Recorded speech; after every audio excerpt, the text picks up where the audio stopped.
யாத்திராகமம் 11ஆம் அதிகாரம். அப்பொழுது கர்த்தர் மோசேயை நோக்கி, இன்னும் ஒரு வாதையை பார்வோன் மேலும் எகிப்தின் மேலும் வரப்பண்ணுவேன். அதற்குப் பின் அவன் உங்களை இவ்விடத்திலிருந்து போகவிடுவான். சமூலமாய் உங்களை போகவிடுவதும் அல்லாமல் உங்களை இவ்விடத்திலிருந்து துரத்தியும் விடுவான். இப்பொழுது ஒவ்வொருவனும் அவனவன் அயலானிடத்திலும் ஒவ்வொருத்தியும் அவளவள் அயலானிடத்திலும் வெள்ளியுடைமைகளையும் பொன்னுடைமைகளையும் கேட்கும்படி ஜனங்களுக்குச் சொல் என்றார்.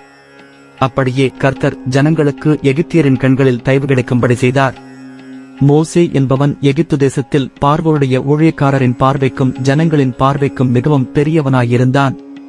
அப்பொழுது மோசே, கர்த்தர் நடுராத்திரியிலே நான் எகிப்தின் மத்தியில் புறப்பட்டு போவேன்.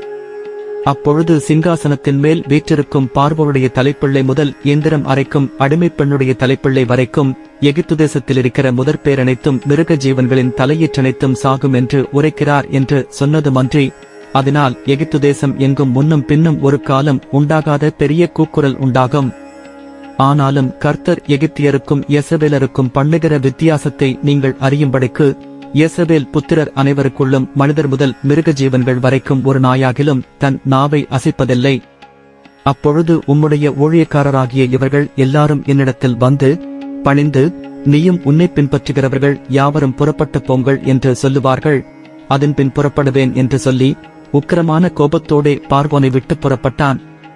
கர்த்தர் மோசேயை நோக்கி, எகிப்து தேசத்தில் என் அற்புதங்கள் அநேகமாகும்படிக்கு பார்வோன் உங்களுக்கு செவி கொடுக்க மாட்டான் என்று சொல்லியிருந்தார்.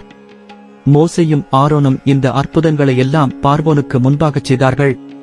கர்த்தர் பார்வோனின் இருதயத்தை கடினப்படுத்தினதினால் அவன் யெசபேல் புத்திரரை தன் தேசத்திலிருந்து போகவிடவில்லை.